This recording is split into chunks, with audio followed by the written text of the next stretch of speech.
Yeah, welcome everybody to the Mid-Map Spaces today. As you can see, it's actually a little special one today because I'm not just joined by my buddy by my buddy Jason, but also with our upcoming artist, incubator artist. She is here. Darius, welcome. Hello, guys. Thanks for having me here. I'm really glad to be here with you. I feel a bit uneasy because maybe I mentioned and you saw it. It's my first space ever, and of course I feel a bit I don't know jumped, and I'm still a bit not that secure about my English. So I'm sorry in advance for all the mistakes I'm going to make here, but still I'm really excited and thanks for being a company for me here. I really appreciate it. You are welcome. It's actually an honor for us to have you on your first Spaces and that we are able to host that. But why don't you tell us a little bit about you, about your history as an artist? When did you start? What was your inspiration? I must say that I've been drawing only for 2 years, and in the world of artists, it's literally nothing because I see a lot of really great people here who draw all their life, like 10, 5, 15 years, and they have some academy base, and I don't have anything of it, unfortunately. And so my life led me to my artistic journey really in an unexpected way. I've dreamt of being a prosecutor for a long time, and I got my education in this field. I studied law for almost 6 years. Um, and then, in some way, life led me to Web3 space. And I must say that I've been drawing for some time, but it was like a really minor hobby. It was absolutely regular.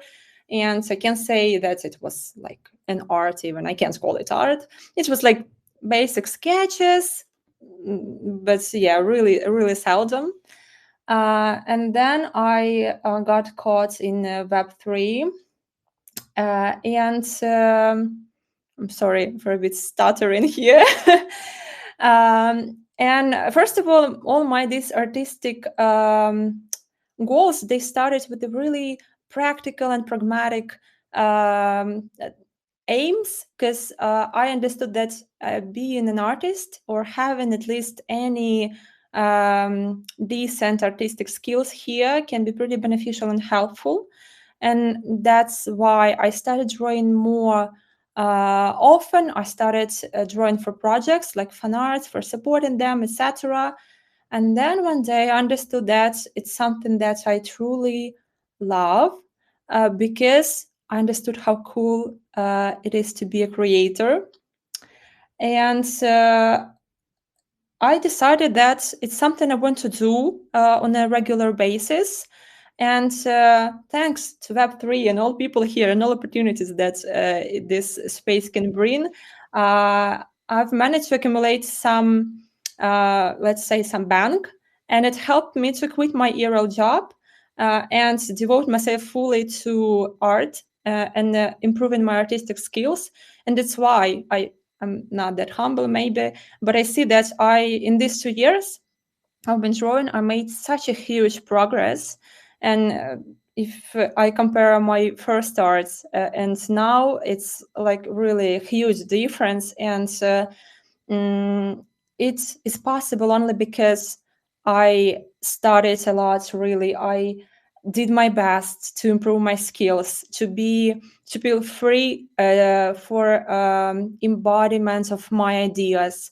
Because again, it's all about creation. And it can be really frustrating when you don't have enough skills to illustrate what you have in your mind. And I struggled with it at first. But now, thanks to all this education courses, self-education I got, everyday practices for a lot of hours, I can freely depict the same picture I have in my head. And for me, it's pure magic, really. Yeah, it's a bit of a perseverance and everyday practice, but still it's a bit of magic too. All right, that was quite interesting. So you say that like drawing and art was basically your hobby back then, and then you started making progress and everything. But do you feel like, when you were younger, you had some kind of talent for art, or do you feel like it needed like a lot of practice and learning? Because, you know, if I tried to practice, I think I could practice for years and I wouldn't be as good as you. So how do you feel about that? Oh, I'm sure that you will be as good as I am if you will practice for years. I'm definitely vote for second option because I still think that I can't do. Let me paraphrase it. A long time I was thinking that I couldn't do only two things in my life: it's drawing and singing. But in one moment, as you understand, I started drawing, and I'm still sure that I can sing, but drawing became something that is, I don't know, passable for me. And yeah, I think that everything is possible when you put enough practice and effort and time and any resources you have in it. So yeah, I can't say anything about talent. I am 100% sure that I don't have and I didn't have before any talent for it. And the level of my skills that you see now, of course, it's not ideal. And of course, I see a lot of things I want to improve, and I'm on my way on it. But it's 0% of talent, and it's 100% of everyday practice. And I know people that have this talent, and I really feel envious a bit to them because I wanted to understand that it's possible earlier, that I wanted to put more month or years of practice to it. But unfortunately, yeah, I understood really late that I can draw, and with enough time of practice, it can be on a very, very decent level. Because now I'm more or less satisfied with my level. Of course, sky is the limit, and I think that I will learn how to do it and study how to do it for my old life. But comparing again my drawings 2 years ago and now, for me, it's something I can be proud of. Yeah, definitely. Thank you for giving me hope. So I feel like I can practice as well and be as good. But tell us a little bit about your art. I see that there is definitely you have a very unique art style. And are there pieces or is there some kind of art that you prefer to draw? Or is there even anything that you want to draw but you feel like you're not still not able to do it? Thank you for compliments to my style. I'm still in my searches of it. I try to find it because, yeah, 2 years again, it's nothing in artistic world, and I'm still on my way of finding it. What you see now, it's something, especially on the art. You see a spin in my Twitter, and you can see some art in this style because I post a lot of arts in different styles, but this one in particular that you can see as my pins. It's something I love the most, and I love to work in these techniques. And it for me, it's pretty comfortable to show some lights and dark sides and shades, etc., etc. So it's something I love the most. But still, I'm in my on my way of finding my ideal style. Maybe it's impossible. I don't know who are artists here. Maybe you can tell me. Is it possible to find your definite style and stick to it in your every art? Because I think that I don't know. It's something that's really changeable from one art to another. I'm trying myself in different styles because yeah, it's something I like the most, and I have another style that's a bit easier and faster to draw if I need something really fast, some commission or fan art, etc. So you can use another style. For me, it looks pretty decent too, and I love how it works. But yeah, I'm can't decide, fully on what road to step because I like them both, and it's pretty hard to develop my skills in both of them. So I understand that I need to choose one and stick to it, but now it's hard. So tell us a little bit about the process of creating art. I know that where do you get your inspirations from? Like where are your ideas born? And do you prefer on like drawing it on paper or do you drawing on an iPad or something? How do you do it? I'm using iPad and stylus, and it's only gadgets I've ever tried in my art. I've never tried traditional art. Like I can do some sketches, but on the level I do it on the graphic on my tablet, it's completely another thing. So I'm really admire all traditional artists because I don't understand how they do it so great, so perfect, without this. In traditional art, you don't have any chance for mistakes. You can't erase it or turn it back somehow. So yeah, they are great, really. All credits to that kind of artist. I'm fully digital artist. I want to try traditional, and I already took one lesson of drawing on pages cut of books. And I have one book that has this hand-drawn pages cut, and it was drawn by me. So it's like a small sphere of traditional art I want to develop in. But in general, I'm more fond of doing it on in digital on my tablet. So about the process of creating it, yeah, everything starts with the inspiration, with an idea. Usually it's books. It can be books, but last time I understood that songs, that's something that can inspire me, especially lines. Some lines from songs, and again, this pin tweet, maybe you checked, maybe you didn't, but you can check if you want. And this pin tweet, it's my last artwork that I made just from myself, from my inspirational this wave, and it's called Fall in Love or Fall Apart, and it's a line from song of band Blind Channel, XOXO. And when I heard it, I understood immediately that I want an art based on this song, and I understood how it will look. So in my head, puzzle was put together, and this is how this art was born. And I have two more lines in my notes from different songs, and they will turn into pieces of arts too.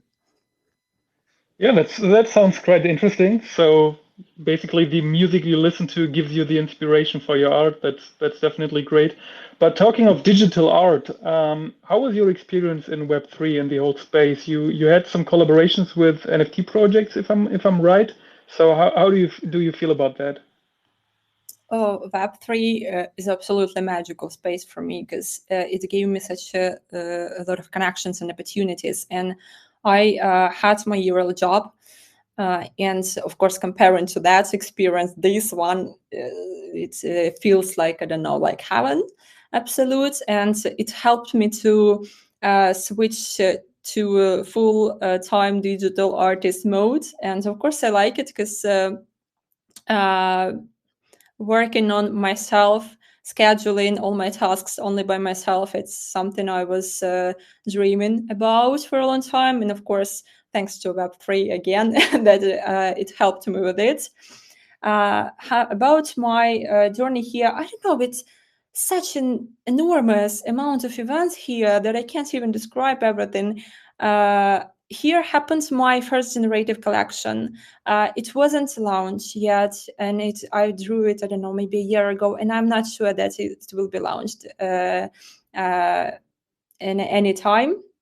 But the experience itself, the team, it's something that left such a memorable impression for me, and I really love all this people with whom I worked on that collection. After that, a few generative collection also happened, but this first one, it had really great goal, and I'm not sure that I can tell about it, but yeah, it was really inspiring for me. But in general, I met a lot of great artists here, and with some of them we made collaborations. Maybe you saw Panel Up.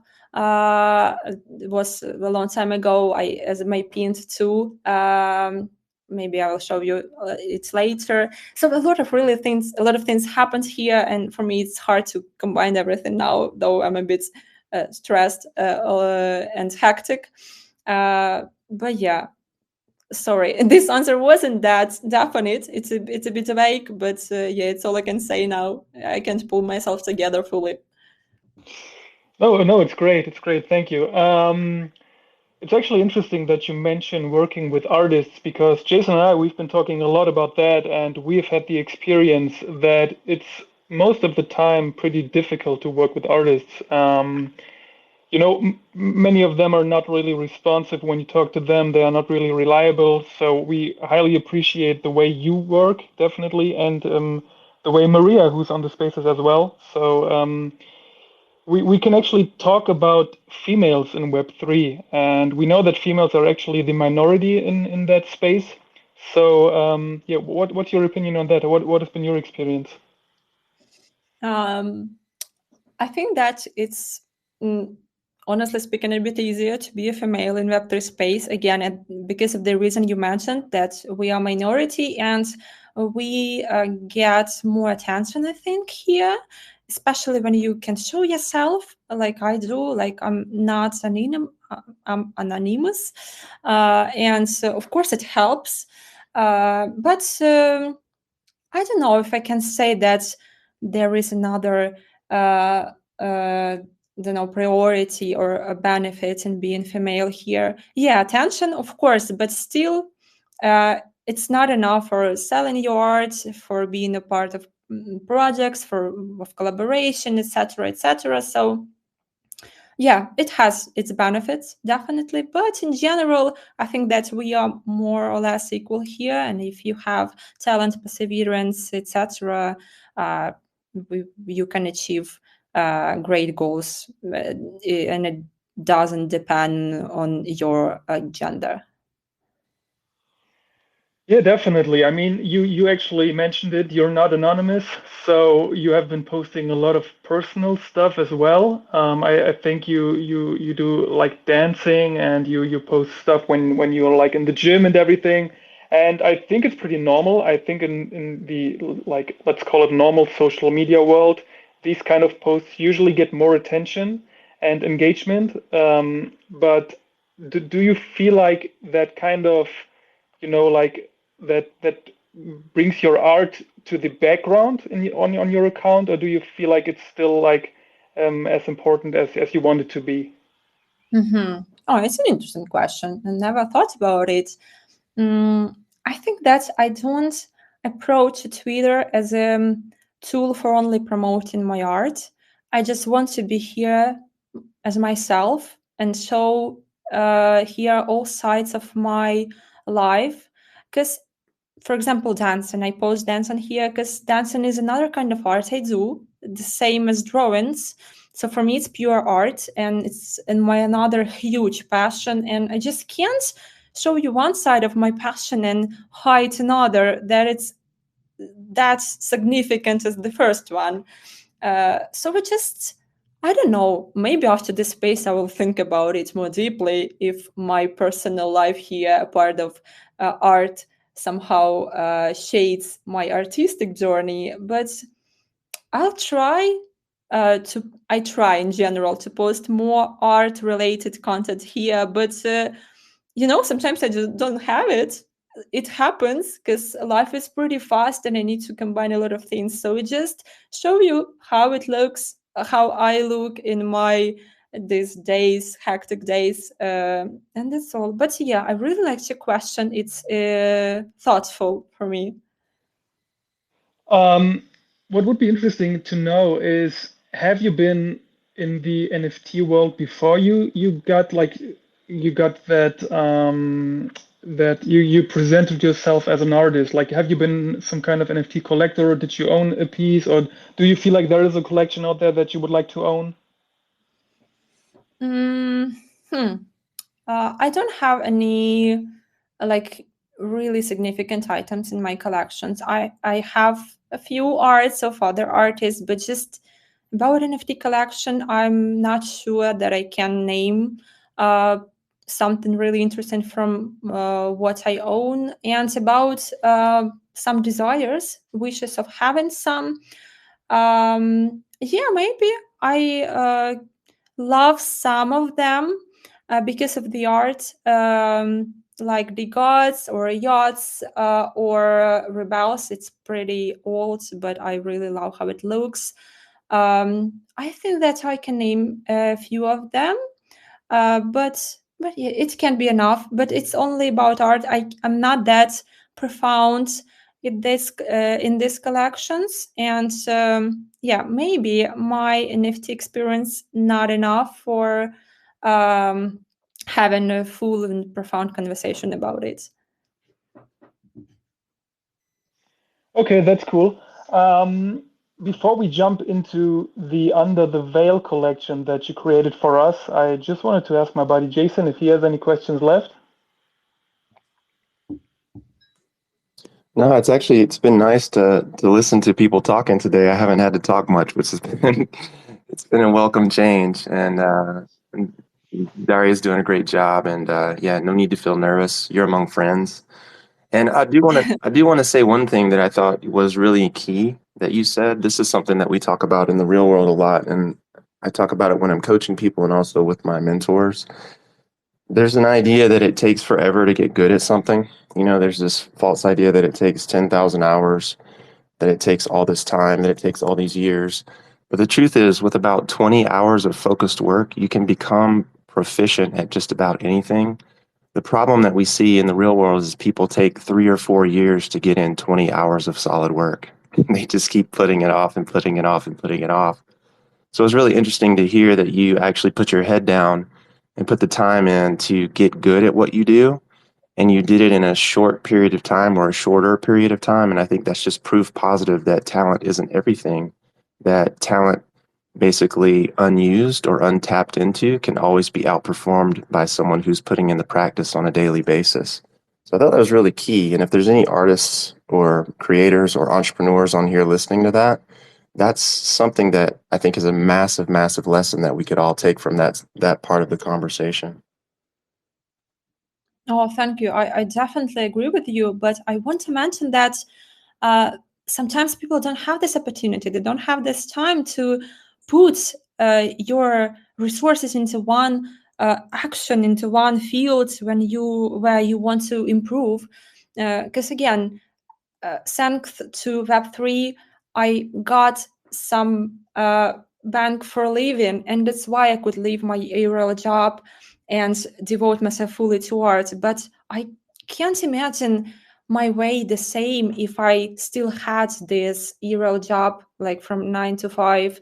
And, it's hard to squeeze some time of art practice into that schedule. So I understand that it's pretty privileged, and I appreciate everything that happened to me, that I had this opportunity, because otherwise these 2 years could turn into 5, into 7 years, and yeah, and it would took much longer. So yeah, that's definitely true, what all that you said. But sometimes people just don't have time for it, or maybe it's not their high priority. Yeah, definitely. And we are very happy that you had the time to practice and learn everything, because if you weren't able to do that, we wouldn't have that wonderful collection that you created for us. So I mentioned it. It's called Under the Veil, and it's a series of 4 pieces. And maybe you can tell us the idea that you had behind creating these pieces. Yeah, with love. First of all, I'm really happy and thankful that you approached me with this idea, because idea of Under the Veil, it's something that I nurtured for some time, and I had it before you wrote to me, and I just, maybe I couldn't find a full idea of form, or I didn't know how many pieces to make, where to launch it, etc., etc. And just when you approached me, I understood that this puzzle pulled together, and I knew from the very minute I wrote you a message that it's something I'm going to draw in collaboration with you. So yeah, Under the Veil, it's something that I had a long time ago, and I wanted a chance for embodiment it. How it was born, this idea. I'm a huge fan of fantasy in a lots of variations, but one particular, the most loved by me, is books. And I have a collection of fantasy books, and it's something I truly love, and I get inspired from it. And usually they use I don't know if I can could describe you this art, but I will keep myself a bit awake with it. So fantasy books, it was something that was like base core for my inspiration. Then if you checked my arts, especially recent, you can see that I love some devilish vibe. I love this feminine devilish vibe and power. So I love depicting women's or female creatures that are a bit demonic, devilish, etc., with horns or devilish eyes, etc. So I want to stick to this idea because I don't feel that I fully how to say realized myself in it. So you will see a lot of pieces with devilish and a bit seductive female creatures in my journey. So yeah, it's something that inspires me too, all this devilish stuff. So I combined it. But I didn't want it to be just a piece of art that is beautiful. That's why I wanted to put some sense in it. And as you know, this collection is called Under the Veil, and each of piece of art has its own name in one word, and you will see that this word is something under the veil. So every time you see this piece of art, you will see what hides under the veil, and it gives you, it has like some emotion or some state from our lives, and actually everybody can interpret it differently. And maybe I dig a bit deep, but for me it's how it works. And there is one particular order in what I drew this art and in what it will be released. And for me it's like a story. It's about transferring from one stage of our lives to another. And I mentioned about devilish, so you can suggest that there will be some devilish feminine creatures or powers, etc. But you know, when we hear about something devilish, it's something more negative, maybe. But I didn't want it to be just black and white. And it's not about being black and white. It's about somewhere in the middle, being gray, because we have some maybe sinful desires or some bad features, and we should accept them just as part of us. They are great. They are not black and white. So maybe maybe I'm a bit vague with it. But when you will see this art, you will understand what hides under the veil and why you should accept it as good and bad at the same time, because it's just a part of us. I hope that that I described it at least a bit, because yeah, without seeing it, it's hard to transfer my idea. But I would love to hear and to read your feedbacks on this art as soon as it will be released, and to see what you saw in it. Yeah, I told you already. I love the pieces. I think you did great work, and I love the story behind the pieces. But now you made me curious. Like, which book was the inspiration for these ones? Well, it's not one particular book, so I can't name it. I have a few favorites, but yeah, I think that every fantasy book, a lot of them, let's say, a lot of them have this some demonic female creature, and yeah, I think that it's like a collective picture for me from a few books. Okay, so you're reading a lot. You're taking your inspiration from music. What about movies? I feel like, a lot of stuff created in the NFT space is inspired by movies. Is it the same for you, or are you not like into that a lot? No, unfortunately, I'm not into that just because the lack of time. Because really, my days are so busy, especially last year. I don't know, it's just full of different activities, and I try to schedule it as effective as it's possible. But still, sometimes I have like 1 hour of rest in a day, and I can work a whole month without days off. So movies, it's not something that I have in my life now, just because it's really time consuming for me. Yeah, I totally get that. But I would like to know because to me, personally, it seems like you are definitely a true artist in this space, and I feel like, you mentioned it. You were able to leave your 9 to 5 job and you went full time Web3. So how does a day in the life of an artist look like? So do you like draw for like the whole day, or is it like I don't know, this day 1 hour, another day like maybe 2 hours? Or how does it look like? Uh, Drawing, it's a part of my everyday life, definitely. So it's like minimum 5 hours of drawing. So I can tell you how my days look now. Um, After waking up, I try to have any physical exercises. So it's like running. I'm a fan of running, or going to gym. Then breakfast and another huge working block. I use time blocking because for me it's the most effective thing for scheduling everything. So it's a first block of work, and it's connected to some researches, to Twitter stuff, this whole GM culture, etc. So I try to squeeze everything there. And then I study. As I mentioned, it's something I do every day, and I stopped self-education and switched to more professional, profound education.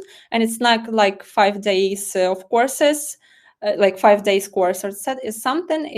Now I have a huge, profound sketching course, sketching different textures, organical, non-organical, I don't know, hard surfaces, etc. And it's like I have it for 1 month, and it will be going like for 4 months more. So it's really huge. And usually on this time, I do my study. So we have a lot of homework, lectures. So it's already half of the day. And then after lunch, I do all commission related things. It can be commissions, or it can be collaborations or fan arts for projects. And yeah, it's another like 3-4 hours of work. Then I try to be a bit active on Twitter, and it's really hard for me because drawing is something that's like engrossed you fully, and you just start drawing, and then you look at the watches, and it's like 5 hours passed, and you understand that you had a lot of things to do, but you just spend it on drawing, and it's great, it's beautiful, really, but it's hard. It's really easy to get lost with drawing. So yeah, in the evening I try to do some, again, work-related tasks, but not with the art itself. It's something with social medias. Usually I have dance classes, another passion. And yeah, and if I have like 30 minutes, 1 hour for reading in the evening, it's a blessing for me. Sometimes I don't have it. And yeah, and then go to bed and then repeat. So yeah. Yeah, sounds like a solid day. Talking about relationships in Web3, how do you choose people you work with? I mean, we all know the space is actually full of scammers. We have our DMs are full of guys who want to promote stuff and everything, and in the end, it always looks a little fishy. So, how do you choose people and projects you work with? Mm, So, interesting question. I don't know. I want to say that I try to feel their vibe, but it can be wrong. I want to give some definite answer. So, usually, I don't talk with people who are really quick with these answers, because I want to understand their like nature. Like, for example, I don't know how to describe it, but maybe you get my point. Of course, this full of scammers DMs, it's such a related things to me, and I just ignore them. About commissions, for example, I usually work with people I know, because I don't do a lot of commissions now because of the lack of time, of course. So usually it's my regular clients, and so I don't try myself as new, just because I don't know them, and it can turn out that they want to fix something up to this time, and I just don't have time for it. I admire, to be honest, artists who can require some amount of money of amounts they do, like for example, first three amounts they are free, and then the client should pay for them. That's cool. I don't have this approach, unfortunately, so I just stick to my regular clients, and that's all. And about artists and collaborations and projects, it depends on the person. If they approached me in a really friendly kind of way, and usually it happens this way, and in our conversation I see that it's that we can work together, and I like them and their goals with all that they do, then I usually accept their offers if they are reasonable enough, and we can be on a same page with all the conditions of our collaboration. Then yeah, I'm really open to it, and a lot of things I do for free just because I love people and their projects and things they are working on, and I can be inspired just with the idea of their of one particular collaboration, and just accept it immediately. I have seen that you're also on Exchange Art. I just clicked on the link. I saw there's no art for sale. So do you have any stuff to promote or something? Just feel free to use our little space here. I thought that it would be great that I could draw something in advance for it, but unfortunately, no. I started selling my art on EA only recently, because for a long time, my imposter syndrome kept me from it really strongly, and I just overcame it a few maybe months ago, and I started drawing something for myself, something that I feel that something needs to be drawn. I don't know how to describe it, and publishing it there. It never was my goal to sell my art there, because it's not my main source of income. I just do what I love. I put it there, and if people love it and they want to have it in their collections, I only embrace it. I have only one collector there. Actually, all these two pieces you see there, they are owned by only one person. It's Rusty P. I don't know. He's my huge fan. I'm his huge fan. Really, I love this person because he decides to buy every art I do. And I approached him. I said to him that, like, don't do it. You don't need to be to feel like obligated to do it, or how to describe it, because we are pretty friendly with him, because we have some common space here, not space like Twitter space, just like chat. And he said that my art strongly resonates with him, and of course I really appreciate it. I want to draw my sort of art for EA, and I hope that there will be someone else who can bid for it and have at least some semblance of war for this art, because yeah, Rusty P, all love to him. He's my only one and my favorite collector. Yeah, I mean that's great. It shows that you do not need like 100,000 of followers to sell a piece, but you just need people who love art and who love what you do. So yeah, I think that's definitely a great thing. But where do you see yourself in like 3, 4, 5 years? Because the whole space, the Web3 space, is definitely related to the crypto space, and we are just a couple of months prior to a bull run, so there's a lot of attention to the space. But there will be a bear market again, so attention will go away. Do you feel like it's still a secure place for people like you who went full-time Web3? Yeah, I think so. Because I I never struggled with getting some income from Web3. Every time some opportunities, people, projects reached me, and I don't know, just based on my experience, I never had any predicaments with it, and I hope it will be the same. About me in a few years, I want to create one-to-one arts and sell them on some marketplace. And of course, with every next start, I want it to be perfect and better than my previous one. And in a few years, I think that I will reach extent of details and the perfection of my art, really great extent. And I want to have my own generative collection. Of course, it will be fantasy related, and I have some like draft sketches and ideas in my head, but it's not something I'm going to implement just right now, because I don't feel that my idea not solid enough, and maybe my art skill should be more improved. But in general, I love this idea. I tried doing my own generative thing, and it was almost launched with another project in collaboration, but the last minute I stopped it. And I showed a few months ago here some pieces, and of course it's fantasy related. It's about this fey man, this big ears, like fairy ears, and yeah.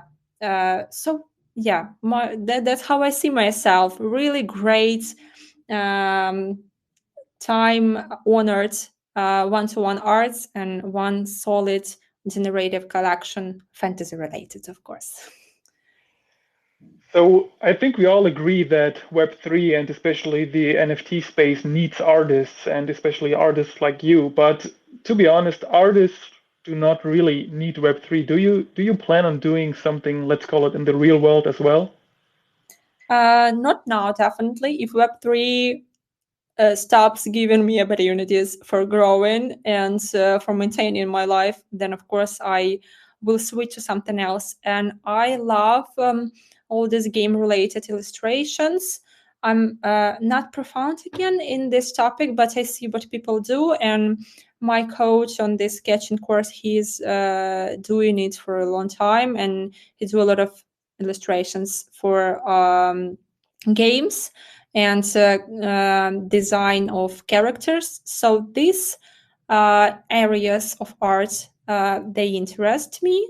So if I don't have any opportunity to earn here, then of course I will do something like this. But I understand that it's another field, and of course I need to study it to learn how to do it, and it will take some time to prepare and to switch my skill to absolutely another mode.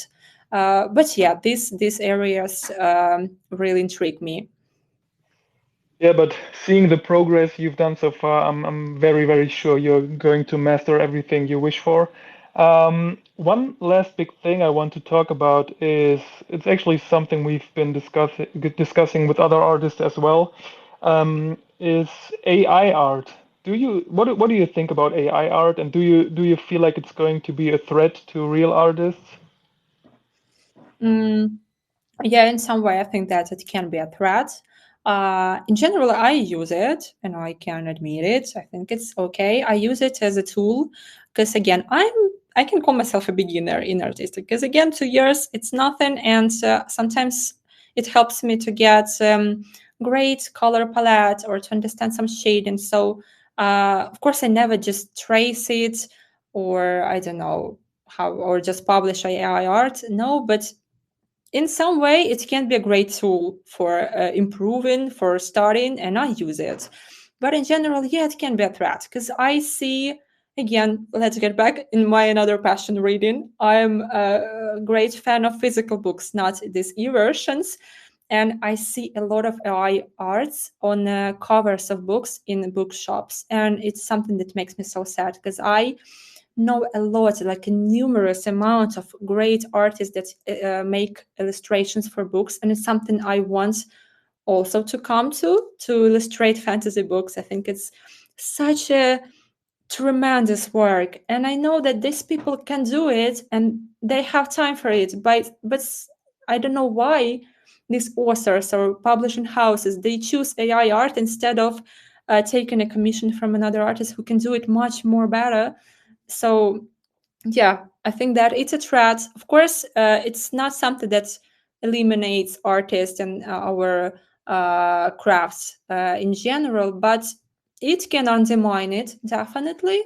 But I think still handcrafted art, piece of art will be priced more than AI art, and we will survive.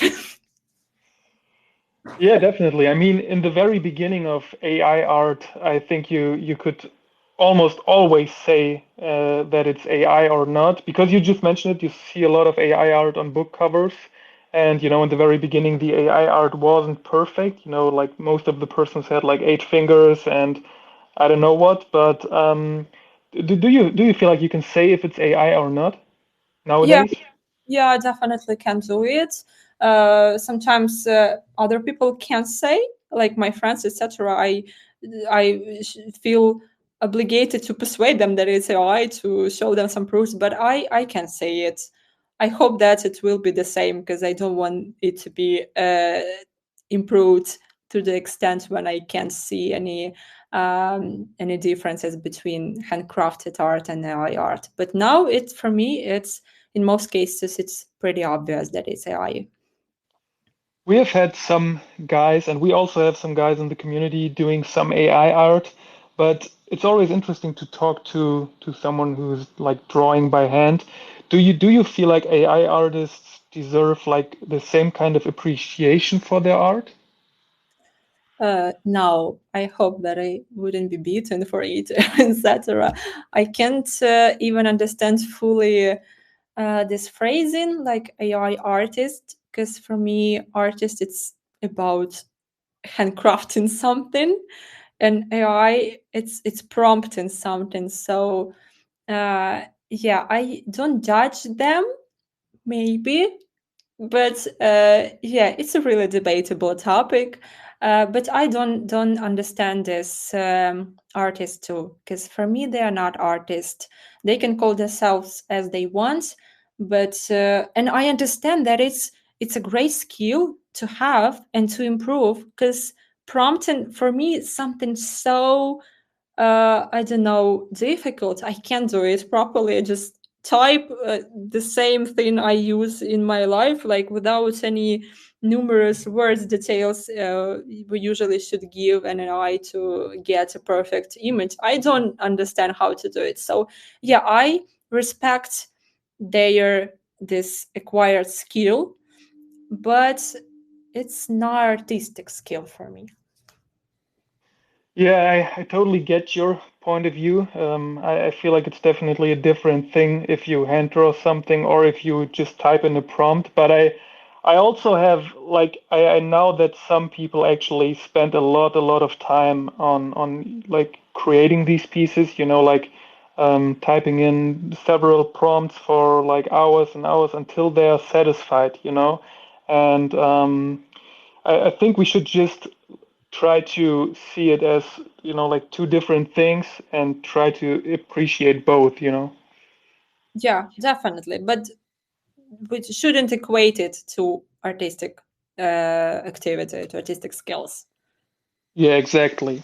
So perfect. Let's come to a conclusion here. So your first piece is dropping on May 21st, which is going to be the next Tuesday. And of course, our bosses in the community are able to mint a piece. We also want to provide, if you want, of course, like you can also drop a link to your community. If they want to join our Discord, they can have exclusive access as well, and that will be great, I think. We are not really sure in which like time frames these pieces are going to drop, if it's going to be weekly or monthly. Um, but really looking forward to next week. Maybe you can drop a few words to the first piece that is going to be launched. Yeah, I'm definitely going to drop the link to my community. I think that they can be supportive in it. So that's a great idea. First piece, it's called Power. And so the whole idea of this collection that you can see power under the veil. Under the veil is the name of collection, Power. I wanted to depict it as something poisonous, but something so desirable for all of us. And sometimes it may be hard to find this limit when it becomes intoxicating for your life, and you still want it, and you cling to it. So it's about some resilience to our desires when you want something that's harmful for you. So yeah, I hope you will enjoy it because I'm really excited about it, and I would, I want to see your feedback on it. Yeah, definitely. So it's going to be 21 numbered pieces, just like last time. One piece is going to have your signature on it, so it's going to be even rarer. And I'm looking forward as well. So yeah, coming to an end here, I want to thank you for your time. Thank you for being on the spaces and telling us about the collection and your story as an artist. Um, yeah, I feel like you deserve, unless Jason wants to say something, but you deserve having the last words on this space today. Yeah, no, I just have enjoyed the conversation. It's been great listening to Daria and getting to know you a little bit and a little bit about your history and what inspires you. I was thinking as I listened to you speak and talk about fantasy and books, my mind went to philosophy. My mind went to, big words that people don't really understand anymore. And I think power is one of those words. And so, of course, I'm sitting here looking at the pieces. So I'm cheating a little bit for those of you guys who haven't seen the pieces. The power piece is my favorite one, actually. And I think it does convey exactly the words that you put forth. There's a certain beauty and mystique about it. And there's also a certain sort of reverence and foreboding about it that it evokes in the mind. It's just beautiful. It's really well done. The female form is something that I like the way that you do it because it's more of a realistic form rather than more of an illustrative sort of fantasy type drawing type form. It looks more real to me. The scale and the coloration and the shading is exactly how you would see something more in real life, which more jives with my style. So I really appreciate that, and I'm looking forward to dropping the pieces. And I think, Alex mentioned this before, but when we're doing these pieces and these drops, of course, we're doing very limited runs because, of course, we're wanting to get high quality artwork in the hands of high quality holders and good people. I mean, that's really why we're here, to do good things in the space, which is often marred with a lot of negativity. And so I appreciate you being easy to work with, and I appreciate you putting forth such wonderful pieces. And then on the 21st, guys, we're going to drop 21 pieces. Like Alex said, there's going to be one signed piece, and that piece will also carry a little bit of a bonus. So for those of you guys who are interested in minting, make sure you jump into the Discord, follow me and Alex or whatever, and we'll get the information out to you. And maybe we can get some wallets collected. But again, these collections are going to be super limited. That's the point behind them. And when this will be the second, just to kind of fill everybody in, this is the second AI drop with our second artist. The first one was Maria. She was on earlier, and she had to step out. But a big part of what we're doing here is we really want to honor artists. We really want to make sure that we're taking care of both sides of the market, both the creator and the consumer, and making sure that we're putting good things forth, high quality artwork, high quality interactions. So for those of you guys who haven't interacted with Alex or myself before, neither of us is anonymous. You can message us anytime you want. We can have a chat, answer any questions. Want to make sure you guys are taken care of. So I just want to put that out there for those of you guys who don't understand how the Artist Incubator collection works, to kind of clear that up and make sure that it's sort of understood, because it's very different from what you see in the marketplace with so many collections just throwing things at the wall to see what sticks. So yeah, other than that, the philosophy angle is really cool. The fantasy angle is very cool, and I'm stoked to drop these pieces. So I appreciate you taking the time today to share a little bit about your background and what your inspirations are. And it was, like I said, it was really nice to listen and not have to talk today. So thanks for that. Thank you guys for all that you do. It was so easy to work with you because you sound me for being easy to work with, but it's definitely you who made all this process so joyful for me. So thanks a lot. Thanks for giving an opportunity to embody this idea I nurtured for a long time. And thank you for having me here because, again, it's my first space and it went smoothly for me, and I couldn't be more grateful for it. I will remember this forever because it's my really, really first experience like this. So thank you, and have a nice evening all. Or what do you have that morning? Have a nice day. Beautiful last words. Bye bye, everyone, and see you next time.